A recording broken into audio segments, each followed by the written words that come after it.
আসসালামু আলাইকুম গাইস, আজ আমি আপনাদের সাথে শেয়ার করব প্রফেশনাল রেসিপিতে 2 ডিমের ভ্যানিলা স্পঞ্জ কেকের রেসিপি।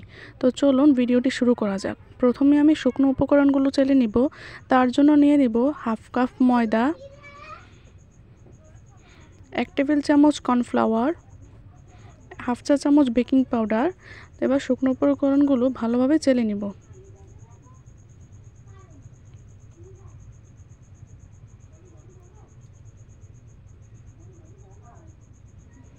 যাতে কোনো দানাদার ভাব না থাকে সেভাবে চেলে নিতে হবে। তো আমার চালা হয়ে গিয়েছে। এবার আমি 2টি ডিম নিয়ে নিব।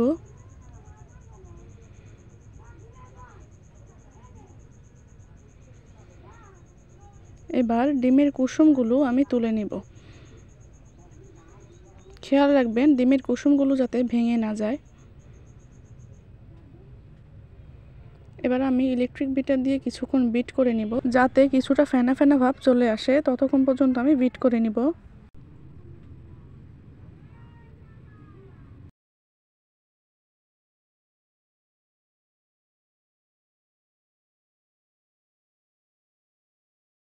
এবার আমি দিয়ে দিব হাফ কাপ চিনি। চিনিটা একবারে দিব না, প্রথম অর্ধেকটা দিয়ে পরবর্তীতে আবার অর্ধেকটা দিব।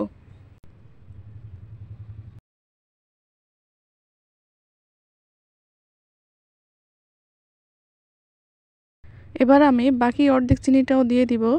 দিয়ে ভালোভাবে কুসুমটার সাথে বিট করে নিব, যাতে চিনির কোনো দানাদার ভাব না থাকে। ততক্ষণ পর্যন্ত আমি বিট করে নিব যতক্ষণ না চিনিটা ভালোভাবে মেল্ট হয়ে যায় আর ডিমটাও একটা ফোমি টেক্সচারে চলে আসে।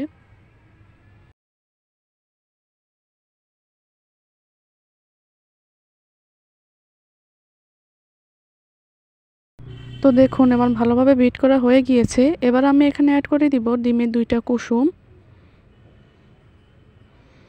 1 টেবিল চামচ রেগুলার তেল, হাফ চা চামচ ভ্যানিলা এসেন্স। এবার আমি 10 সেকেন্ড বিট করে নিব। 10 সেকেন্ডের বেশি বিট করতে যাবে না, তাহলে ডিমের ফোমটা নষ্ট হয়ে যাবে।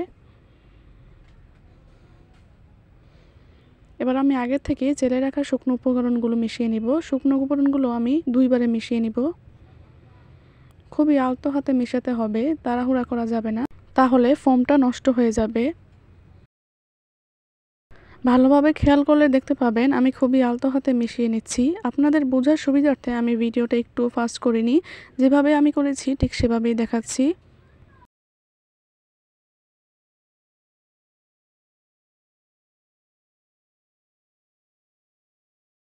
এবার বাকি শুকনো উপকরণটাও খুব ভালোভাবে মিশিয়ে নিতে হবে।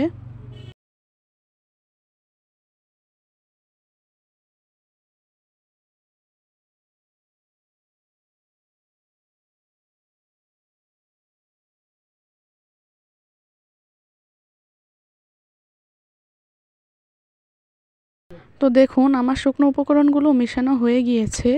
এবার আমি একটি স্প্যাচুলার সাহায্যে ভালোভাবে দেখে নিব যে নিচে কোনো শুকনো উপকরণ আছে কিনা।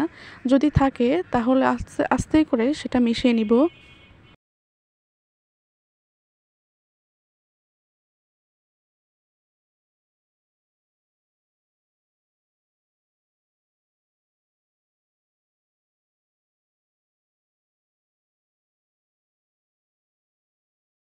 মেশানো হয়ে গিয়েছে।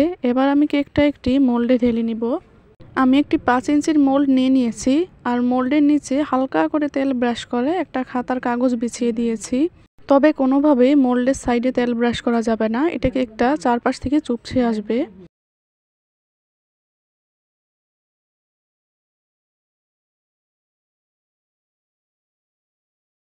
আমার ব্যাটারটা ঢেলে নেওয়া হয়ে গিয়েছে।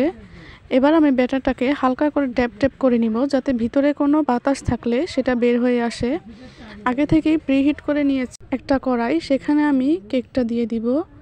এবার ভালোভাবে একটা ঢাকনা দিয়ে ঢেকে দিব, যাতে চারদিক থেকে বাতাস না বের হয়। আমি 35 মিনিট কেকটাকে বেক করে নিয়েছি। এবার আমি দেখে নিব কেকটা হয়েছে কি না।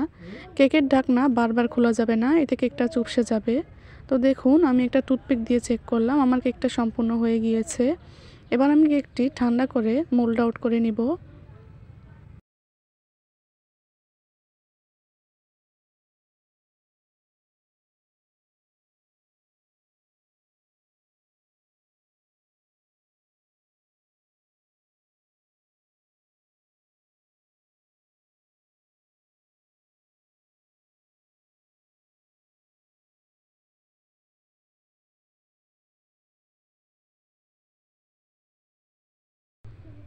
দেখেই বুঝতে পারছেন কেকটা কতটা সফট এবং স্পঞ্জি হয়েছে।